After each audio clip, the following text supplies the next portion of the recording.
I still didn't know where to go with it, so I just told him to meet me at that same ballpark where I had that picture taken for the article, because it was the only ballpark in the town I knew of at the time, and it was just your run-of-the-mill, little softball field with no fences. It's just a backstop, some ag lime, and a little bit of grass, and I said, let's meet here.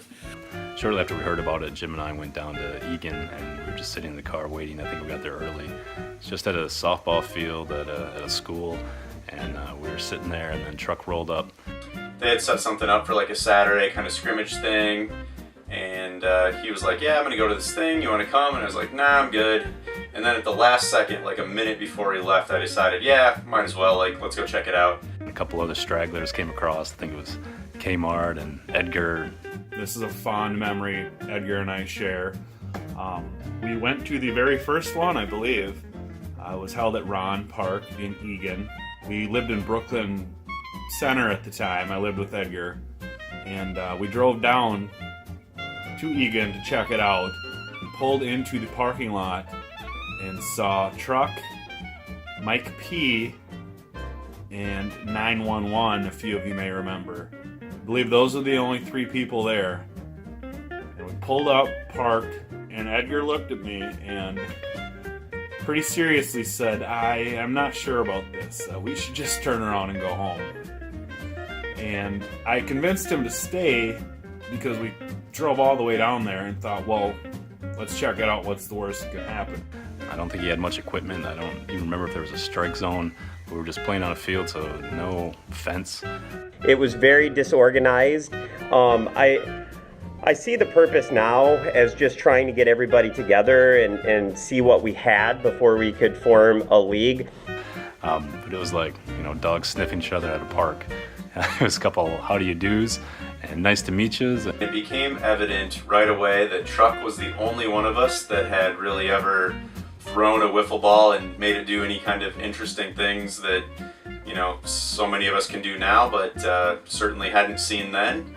And he made us all look pretty bad that day. We walked away, and I remember on the way home, Jim and I were thinking, this has a good chance to be a disaster. Truck started the league. I'd heard about it on the radio, and I went out to the tryout and just hit it off with everybody. The rest was history.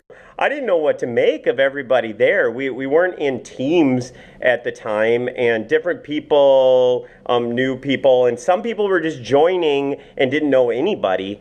And I got to see Kelly Peaks without his shirt on after that, so good times. It was a lot of fun. I was surprised at how much passion everybody had for wiffle ball there, because I thought that was something that just Joe and I were getting started up north in the parking lot league. I'm really glad we decided not to turn around. So that was the first practice. And then we were able to convince John and Nelson to join us at the next one. Kind of an eye-opener for me that other people wanted to play this. Okay. Meeting the guys at the first practice sessions, it sort of sank in at that point, like, holy cow, this might actually happen. It might become a thing. This is so cool. I really knew at that point we had to kind of fly by the seat of our pants when we were going to start playing games.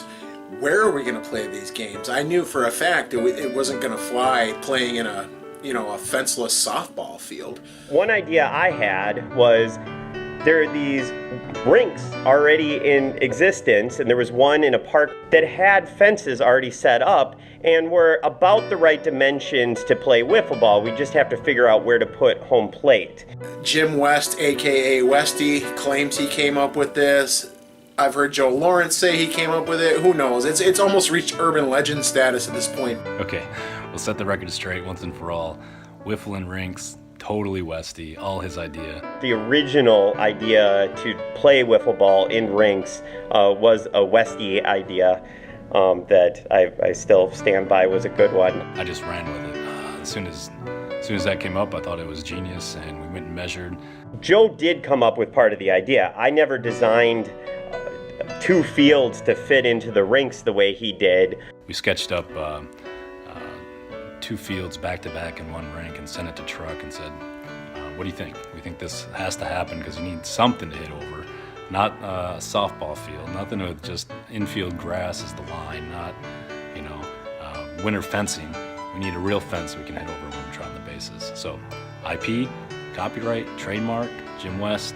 I'm just the grunt that'll bring it to fruition. In middle to late May, inside one of these rinks in town, we found one called Carnelian Park, and we had a practice session in there, and it was pretty obvious that, like, holy this is going to work out. These rinks are perfect. So ultimately, that was what we went with, and we were off and running at that point.